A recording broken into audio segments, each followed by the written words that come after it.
Pues muy buenos días todavía. ¿Cómo están? Pues vamos a ponernos en pie, por favor, y vamos a continuar con esta enseñanza de tu herencia. Conozcamos mucho mejor a nuestro Dios y lo que Él nos está legando, nos está dejando como herencia. Y esto a través del estudio del libro de Efesios, que es bien importante.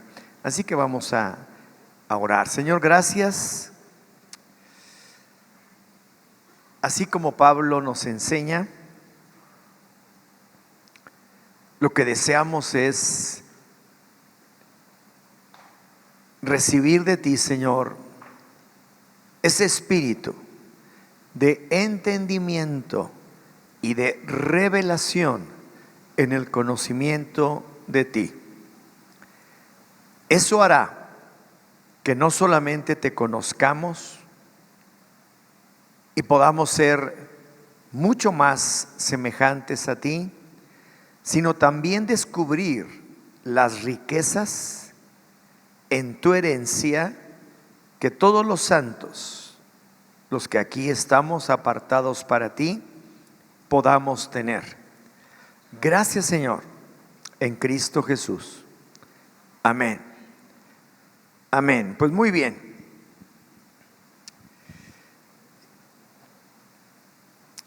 Pues quedamos en la vez pasada.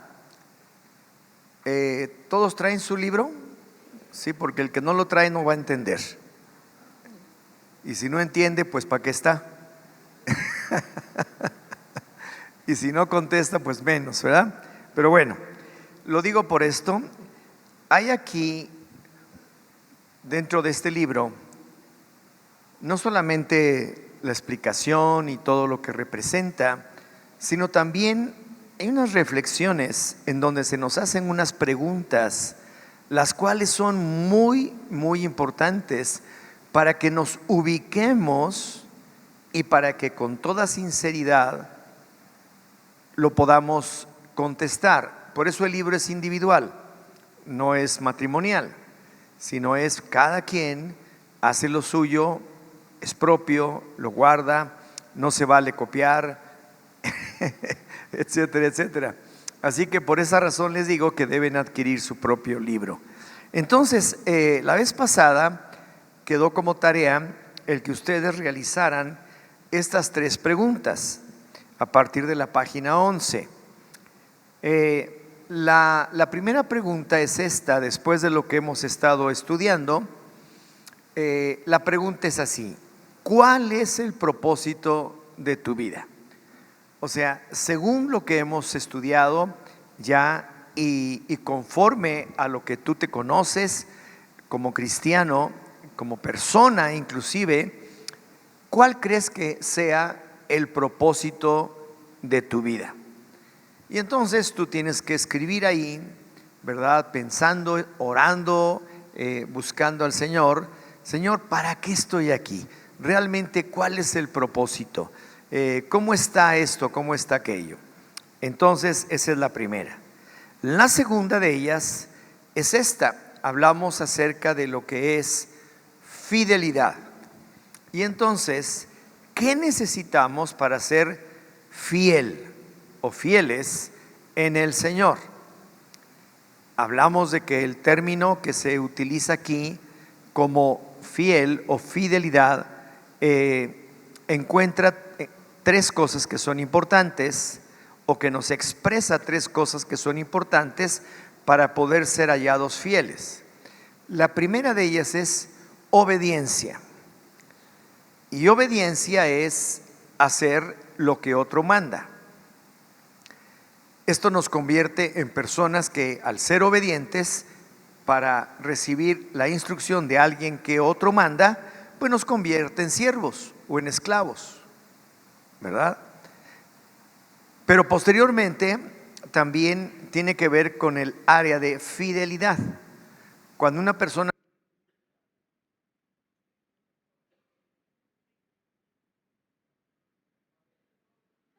no. No, perdón. Entonces, fidelidad quiere decir exactitud en cumplir con sus compromisos. Esa es una persona que tiene fidelidad. Dice, yo llego a las 3, llega un minuto antes de las 3, ¿verdad? Mañana te pago, mañana paga. No es como el mexicano, ¿verdad? Mañana te pago, ahí está, ¿verdad? Voy a llegar, llega. Fidelidad. Y la tercera connotación dentro de esto es lealtad, que es la más importante. Cuando verdaderamente todo lo que hacemos guarda ese honor, ese respeto, esa integridad que hace de nuestras vidas que seamos leales, que no andemos jugando un ratito acá, un ratito allá y por acá y por ahí, sino que realmente nos mantengamos fieles. Por eso la pregunta es esta, es muy clara. ¿Qué necesitas para ser fiel en el Señor? A lo mejor eres una persona obediente, pero vienes cada 3, 4 semanas o cada Corpus y San Juan recordando otros tiempos, ¿verdad? Y pues nomás no, ¿verdad? No tienes tampoco fidelidad para cumplir con tus compromisos, etcétera. Entonces hay una gran diferencia. El que es obediente solamente es un esclavo. El que tiene obediencia y fidelidad, cumple sus compromisos, es un asalariado. Obedece, cumple sus compromisos y hasta ahí llega. Pero el que es una persona obediente, tiene fidelidad y tiene lealtad, ese es un cristiano, ese es un hijo de Dios, porque eso es precisamente lo que está buscando el Señor. ¿Qué te hace falta? ¿Qué es exactamente lo que necesitas para ser fiel? Y la tercera pregunta dice, ¿cómo has experimentado la gracia de Dios en tu vida? Una persona que ha recibido a Cristo y que empieza a caminar con Él, que empieza a abrir su Biblia, que empieza a buscar más del Señor, a rezar, orar, que no es otra cosa que platicar con Dios, y empieza a tener cercanía e intimidad con el Señor, entonces esa es una persona que realmente está experimentando de su propia vida, de primera mano, el tener una experiencia con el Señor. Y entonces se da cuenta de que su vida, lo que hasta ahora hemos vivido todos, es solamente por la gracia de Dios. Entonces, ¿cómo ha sucedido contigo? Y lo tienes que contestar. No lo dejen vacío, por favor. Es bien importante que ustedes así lo hagan. Y bueno, siguiendo ya entonces esta etapa, la primera fue lo que estudiamos como la introducción. Después de ello, estudiamos lo que son los destinatarios del libro, a quienes está dirigido, y ahora empezamos ya con la temática de nuestra herencia en Cristo. Y Efesios 1:3 dice, bendito sea el Dios y Padre de nuestro Señor Jesucristo, quien nos ha bendecido en Cristo con toda bendición espiritual en los lugares celestiales. ¿Qué quiere decir? Lo que está mencionando aquí el apóstol Pablo es que nuestro Dios nos ha amado tanto que nos ha dado una riqueza, como dice aquí, que nos ha bendecido en Cristo con todo. Dice con toda bendición espiritual. No dice con alguna, sino ¿cuántas? Toda. Dice con toda bendición espiritual. Entonces nos dio una gran riqueza que vamos a descubrir, que estamos descubriendo, y que muchas veces la desconocemos y por lo tanto también no la podemos tener, y al no tenerla no la podemos tampoco usar. En la Biblia existen, según se ha recopilado, más de 7,700 promesas directas de parte de Dios para nuestra vida. O sea, hay promesas de palabra viva de parte de Dios para usted en cualquier cosa. 7,700. ¿Por qué? Porque Él nos ha bendecido con toda bendición espiritual en los lugares celestiales. ¿Cuándo? Cuando nosotros le reconocemos como Dios. Cuando reconocemos a Cristo como nuestro Señor y Salvador, cuando reconocemos al Señor quien murió en la cruz por nosotros, cuando reconocemos que Él es el Mesías, el Salvador del mundo, y Él es mi Salvador personal, y cuando yo me arrepiento de todo corazón de lo malo que he hecho, para que Él tome en sí mismo el pecado mío, la falta que yo cometí, y pague por ella, para que el juez justo del universo quede satisfecho con el pago. El pago se hizo en la cruz del Calvario. Y entonces ahí nosotros ya somos personas que tienen acceso a esta bendición espiritual en los lugares celestiales. Ahora, esto yo lo puse inclusive subrayado. Evidentemente nosotros mismos somos responsables de ordenar nuestro camino, y tras ello Dios nos dejará ver y vivir en la salvación tan plena que Él nos ha heredado y obtener nuestros beneficios espirituales. ¿Por qué? Porque en el Salmo 50:23 dice: el que ofrece sacrificio de acción de gracias me glorificará, y al que ordenare su camino, o al que ordena su camino, le mostraré, ¿qué cosa? La salvación de Dios. Quiere decir que una cosa es el hecho, el acto voluntario, determinado, decisivo de decir: yo quiero a Cristo, yo sé que Él es mi Señor, yo sé que Él me salva, yo sé que Él es el Mesías que vino a salvar mi vida. Yo me arrepiento delante de Él, me humillo delante de Él y delante de nadie más. Y Él me perdona, porque a eso vino. La Biblia dice claramente que Él vino a perdonar al mundo, no a condenarlo, sino a perdonarlo. Y que el mundo sea salvo por medio de Él. Entonces yo creo en Él, yo creo en mi Señor. Y entonces Él me está mostrando claramente que me salva, ¿verdad? Pero además empiezo a caminar. Y cuando yo empiezo a caminar creyendo en lo que Él ha hecho, soy una nueva persona, dice la Escritura. Tengo todas las facultades y capacidades que me ha dado Dios para que enderece mi camino. En lugar de andar por acá, voy por acá, en donde Él me está señalando.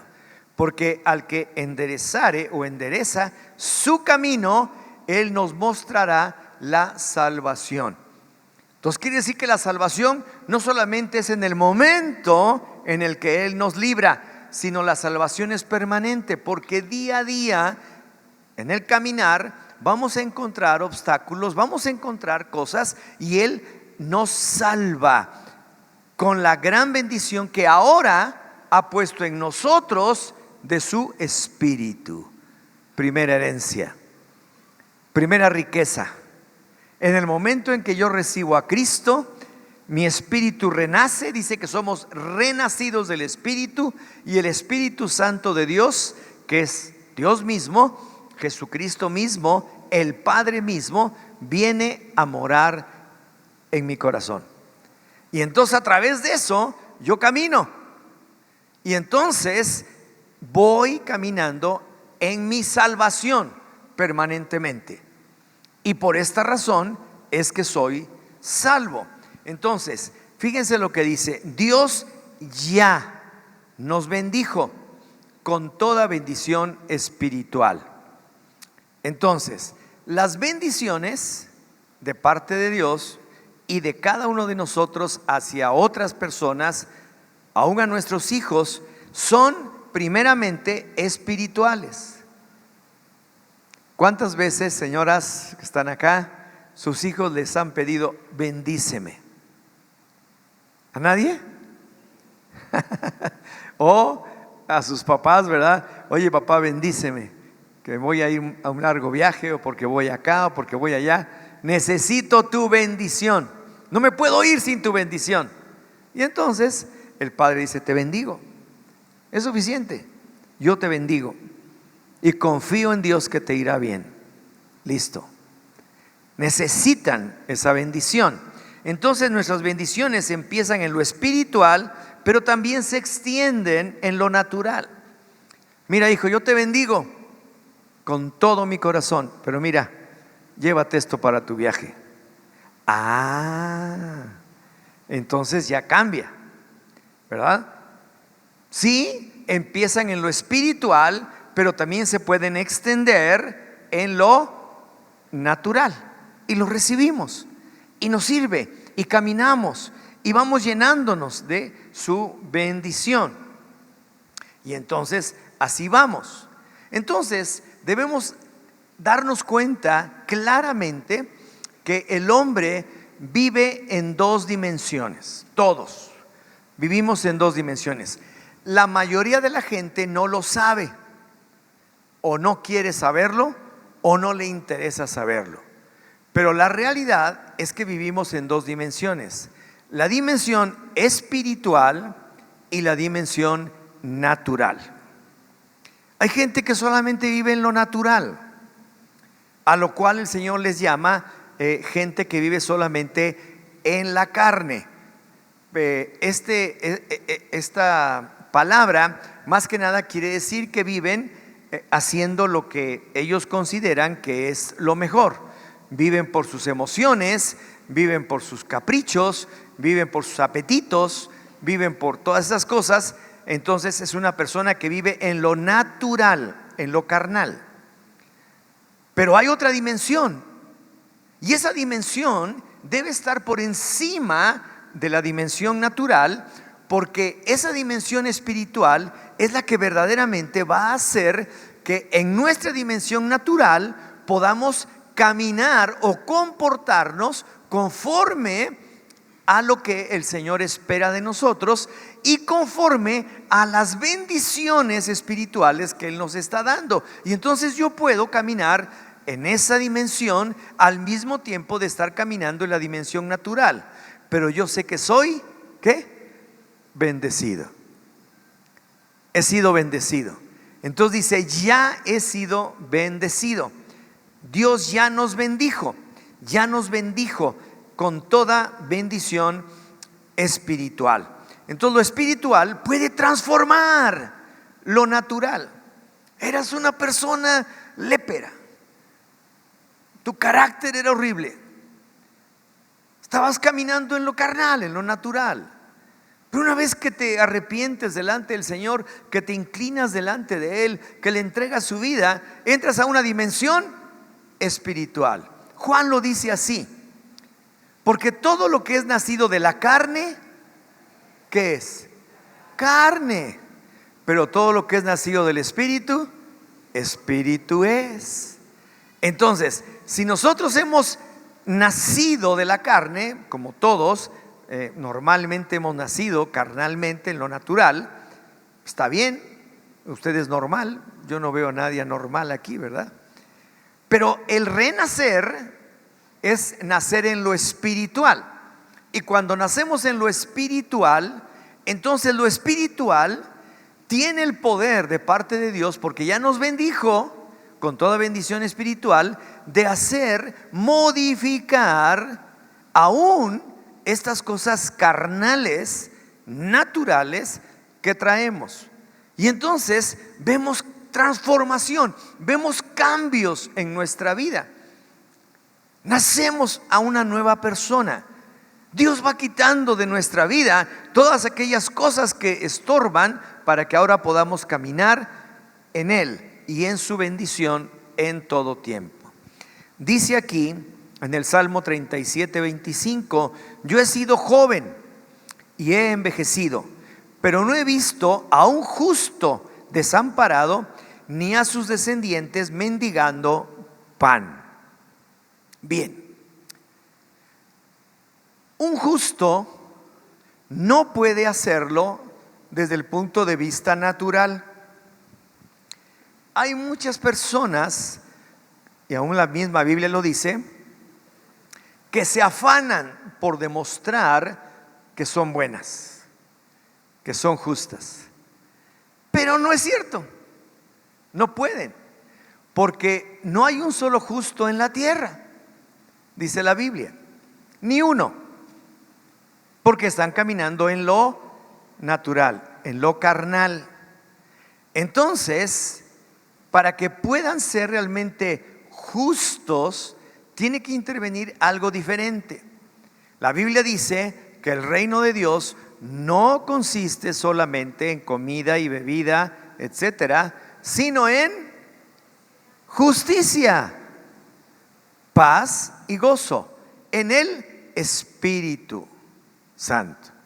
Entonces la justicia no es algo que obtienes desde el punto de vista carnal. No es como cuando trabajas y te dicen, bueno, por tu trabajo te ganaste 50 pesos. No, es una justicia que está dentro de un ambiente diferente. Eso es espiritual. Y cuando tú actúas dentro de los parámetros de Dios y haces la misma justicia de Dios y caminas en el reino de Dios, entonces modifica completamente el área natural y tú descubres, sí puedo ser justo, pero solamente con la justicia de Dios, solamente con lo que Él me puede dar. Y entonces descubres esto.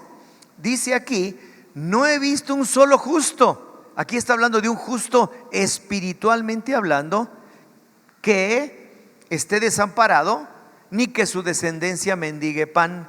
Y eso está en el lado natural.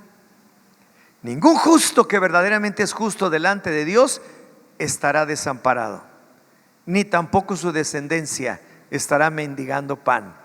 ¡Wow! Eso me encanta porque abarca a mis hijos, abarca a mis nietos, abarca todo. Entonces, siguiendo adelante, el creyente tiene que recibir sus riquezas conforme al plan de Dios.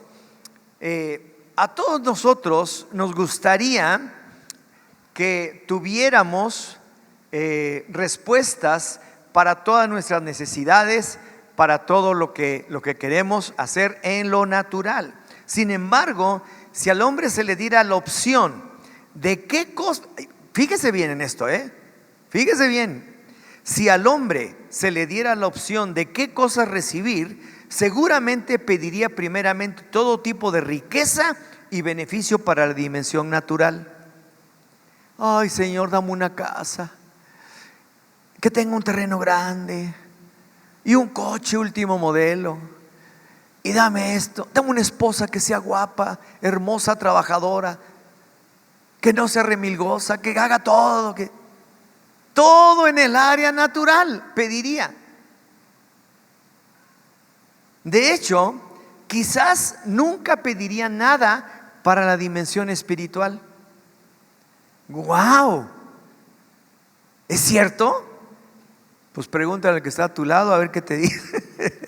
Para la dimensión espiritual, por la ignorancia que tiene sobre su grandísima necesidad de esa dimensión. Dile al que está a tu lado, tienes necesidad de lo espiritual, a fuerza, porque si no, tú lo que pedirías sería nada más para satisfacer tus propias necesidades carnales o naturales. Nada pedirías en lo espiritual. Ay, Señor, dame una relación contigo, déjame permanecer en tu gracia, porque tu gracia vale más que cualquier cosa. Dame favor en todo lo que haga, permíteme caminar en tus caminos, no dejes que me desvíe ni izquierda ni a derecha. Oro para que tú vengas sobre mi vida y me mantengas en el canal correcto. Envía tu espíritu para que me guíe y me enseñe en todo momento. Nadie pediría eso. La mayoría empezaría pidiendo las cosas que necesita en lo natural. Por tanto, Dios nos bendijo con bendiciones espirituales desde antes, para que seamos enriquecidos primeramente en esto. Nos convienen las bendiciones espirituales porque son duraderas. Fíjese, la bendición natural no siempre dura, pero la bendición espiritual sí. Entonces, cuando tú recibes una bendición espiritual, debes tener la certeza de que no se va a echar a perder.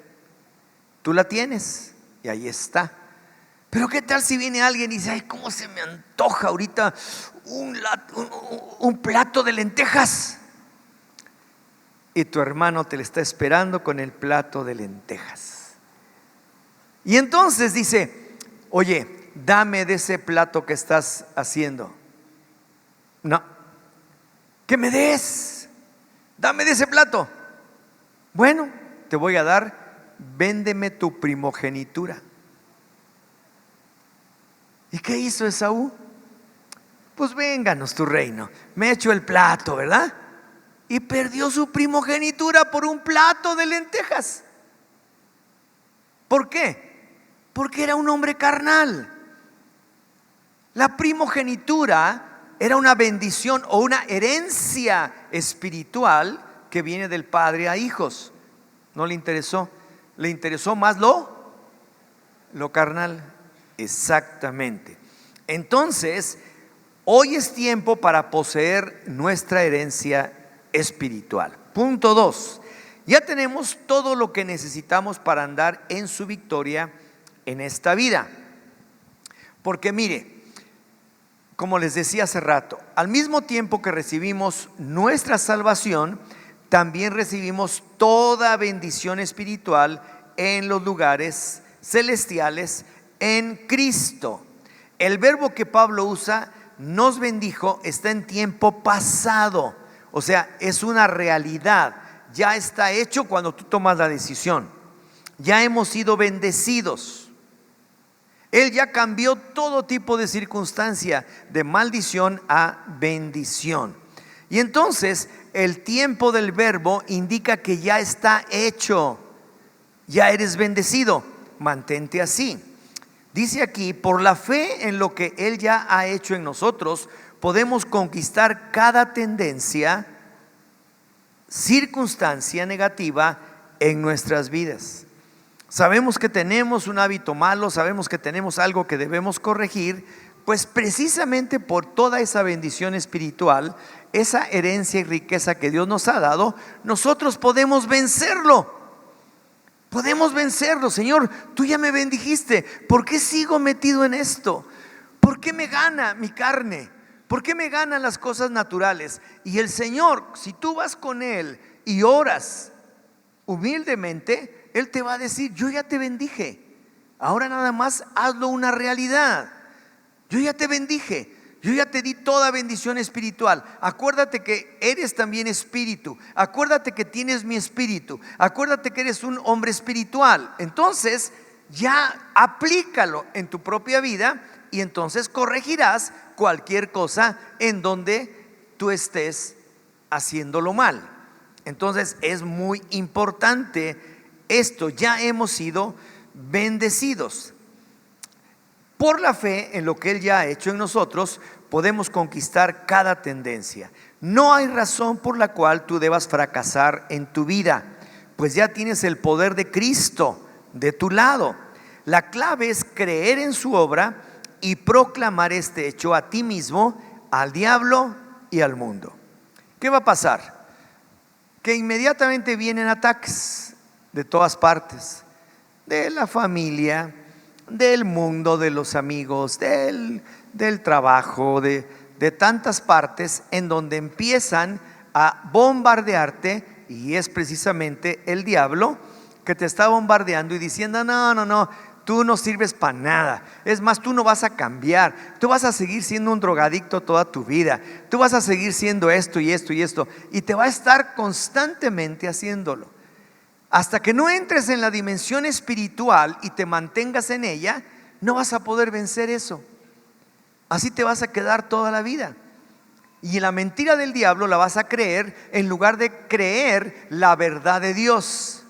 La verdad de Dios es que eres un ser espiritual y que puedes caminar en el espíritu. Entonces, porque todo lo que, fíjate, esto es contundente, esto es determinante y convincente. Porque todo lo que ha nacido de Dios vence al mundo. Si tú eres un nacido de Dios, no te consideres menos, sino más, porque todo lo que es nacido de Dios vence al mundo. Y esta es la victoria que ha vencido al mundo, nuestra fe. Entonces, ¿qué se nos está pidiendo? Creer que hemos recibido toda bendición en los lugares celestiales en Cristo Jesús. 3. Tenemos que desarrollar una relación con Cristo para estar en Él. Esto es algo que se platicó en esta conferencia de Rubén y Marisela, preciosa, ¿verdad? Porque no es lo mismo decir que estamos con a que estemos en, ¿verdad? A que esté con o a que esté en nosotros, ¿verdad? Entonces es bien importante. Solamente una relación fuerte con Él puede liberar la herencia. Necesitamos tener una relación íntima, cercana, personal con Él para que siga liberando, para que siga entregando. Y no es porque no lo quiera hacer de golpe, sino porque no podríamos recibirla si no tenemos la actitud correcta de corazón y si no tenemos también lo necesario para recibirla. Entonces, la riqueza más grande que podemos tener es el estar con Dios. Eso ya lo tenemos. Por tanto, es ilógico que Dios nos dejara tener una herencia de la cual Él mismo no es parte. Él es nuestra mayor herencia. ¡Wow! Dado que nuestra herencia está en Cristo, no es para independizarnos de Dios, sino para intimarnos más con Él. Entonces, una cosa es que estemos con Cristo, sepamos de Cristo, estemos con Él, y otra cosa es que estemos en Él.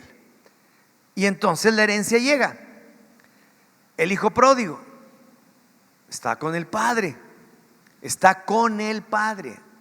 ¿Está qué? Con el Padre. Y entonces, estando así, le dice: dame mi herencia. Dame mi herencia. Ya no aguanto vivir en esta casa, me quiero ir a otro lado, ¿no es qué? Y el padre le repartió su herencia. Y entonces el hijo pródigo cogió su herencia y se la llevó y se fue. Y se fue a un lugar lejano en donde se gastó toda la herencia. Se la gastó en todo tipo de vicios, en prostitutas, en cosas y todo, de tal manera que se quedó sin un centavo.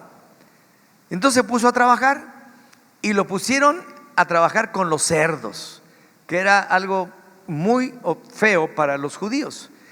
Y él tenía hambre y ni siquiera podía comer de la comida que le daban a los cerdos, de las algarrobas.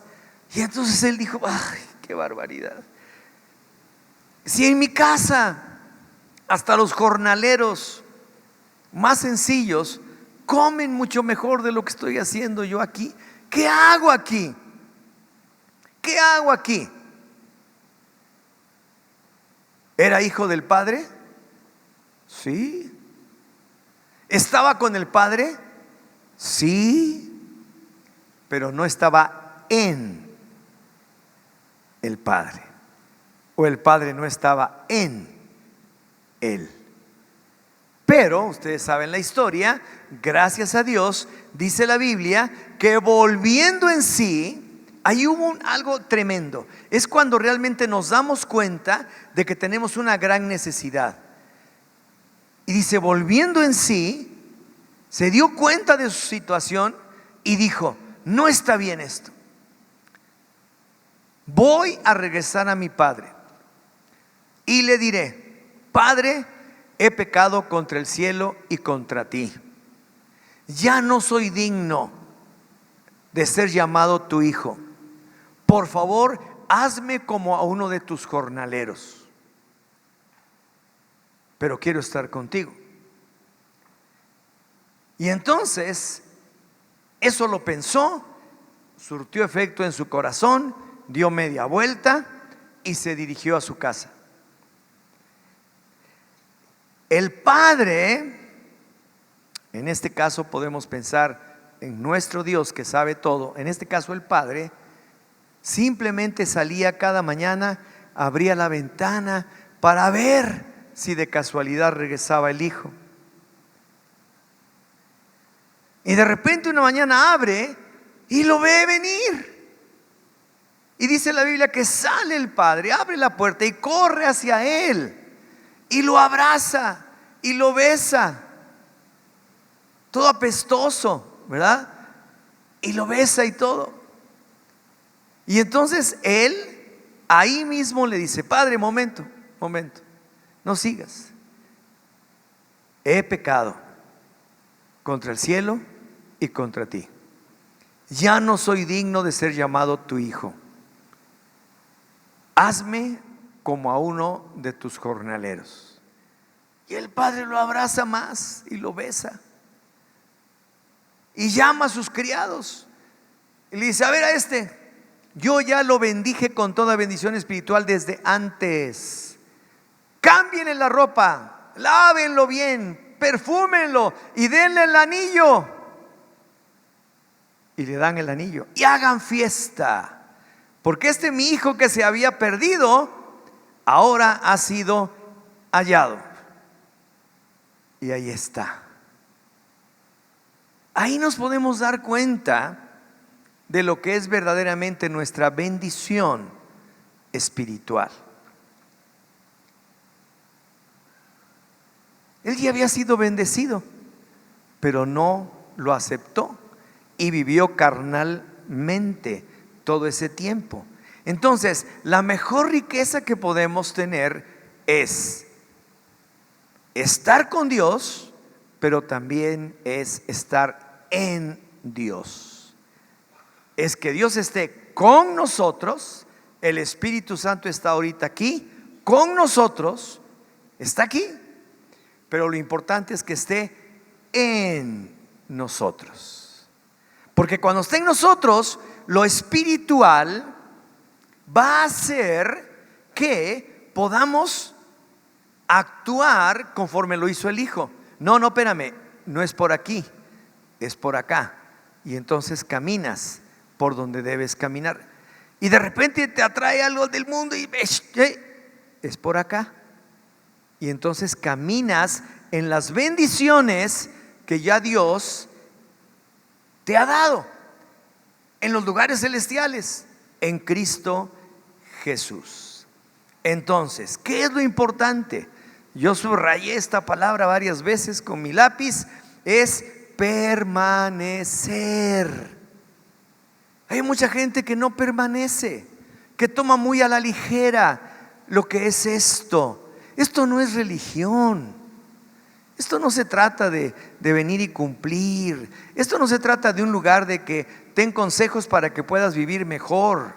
No. Esto es una verdadera relación que conseguimos con Cristo, con el Padre y con el Espíritu Santo. Personal. Y por lo tanto, la palabra clave para nuestra vida es permanecer. Permanecer. Y entonces dice aquí: para obtener la bendición de Cristo, nuestra responsabilidad clave es permanecer en su voluntad y en su presencia. Dice Juan 15:7: si permanecen en mí y mis palabras permanecen en ustedes, pidan lo que quieran y les será hecho. ¿Por qué? Porque las bendiciones ya han sido entregadas. ya nada más es que las pidas. Eso me llama muchísimo la atención, porque nos ha bendecido con toda bendición espiritual en los lugares celestiales, en Cristo Jesús. Y Cristo Jesús dijo: pide para que recibas, llama para que se te abra. Él ya lo dijo, ahí está. Nada más es pedir. Y aunque en verdad hemos recibido la herencia, toda la riqueza en Cristo, no podemos disponer de ninguna sin una relación con Él. Si no le conocemos, ¿cómo le vamos a pedir? No podemos. Por esto respondió Jesús y les decía: de cierto les digo, que el Hijo no puede hacer nada de sí mismo, sino lo que ve hacer al Padre. Porque todo lo que Él hace, eso también lo hace el Hijo de igual manera. Si conociéramos al Padre, haríamos las cosas del Padre. No haríamos ninguna tontería. Haríamos lo que Él nos dice, haríamos su voluntad, haríamos su ejemplo. Ni siquiera tendríamos que estar recibiendo instrucciones. Solamente al ver, al permanecer en su grandeza, en su belleza, en su hermosura, lo haríamos. Y entonces tú te puedes dar cuenta que Jesucristo, hombre, el que vino a la tierra y se hizo hombre como tú y como yo, tenía una dependencia, siendo hombre total, de su Padre. Por eso es que él oraba y buscaba al Padre, y él decía: yo no hago nada por mi cuenta, yo no hago lo que se me da la gana, yo siempre hago la voluntad del que me envió.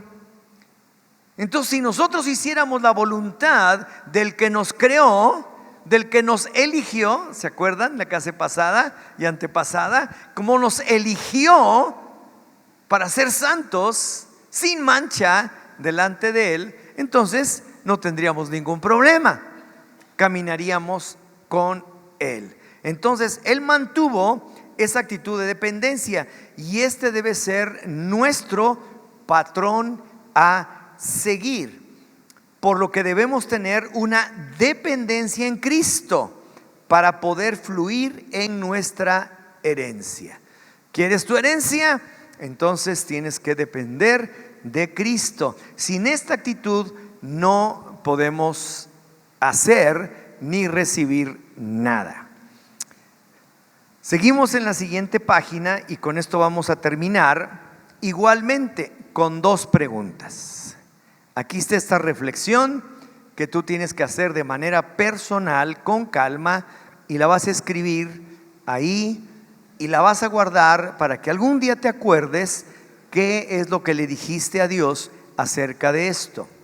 En este capítulo hemos observado varios aspectos de nuestra herencia espiritual en Cristo Jesús. Hemos observado varios aspectos de nuestra herencia espiritual en Cristo. Menciona algunos de ellos. Entonces, a pesar de que aquí hay algunos muy obvios, seguramente que tú debes tener muchos más, porque el Señor tiene una diversidad enorme de bendiciones, de promesas, de herencia. Entonces, simplemente tú haz una reflexión, contesta la pregunta y di: yo he recibido esto, y esto, y esto, y esto. Y eso es como decirle a Dios: gracias. Síguele, no te detengas. Sigue dando más de esto, Señor. Y la segunda dice: conforme a lo que hemos estudiado, para ti, ¿cuál sería la herencia más grande que te ha dejado el Señor? Entonces tú dices: híjole, son varias, pero en prioridad yo creo que es esta, y luego esta, y luego esta, ¿verdad? Entonces tú puedes poner ahí 3 o 4, las que quieras, pero conforme a lo que hemos estudiado, para ti, ¿cuál sería la herencia más grande que te ha dejado el Señor? ¿Por qué? Porque en el reconocimiento de lo que recibimos, también está incluida nuestra dependencia de aquel de quien recibimos. De nadie más puedo recibir bendiciones espirituales, riqueza y herencia espiritual, bendiciones que ya desde allá, desde antes, Él nos ha dado. Dice, ya nos ha bendecido con toda bendición espiritual en los lugares celestiales en Cristo. Ya nos ha bendecido. Entonces, ahí es el único lugar en donde yo puedo descubrir que he sido bendecido. Hay gente que ha sido bendecida con talentos, con habilidades, con grandes dones, con oficios, con carreras, con grandes cosas que puede hacer, pero no las ha descubierto o no las ha podido echar a andar a su máxima capacidad en su vida. Es necesario entenderlo. Él te está bendiciendo y ya te ha bendecido con toda bendición espiritual en los lugares celestiales en Cristo Jesús. Contesten estas preguntas y entonces nos veremos dentro de 8 días.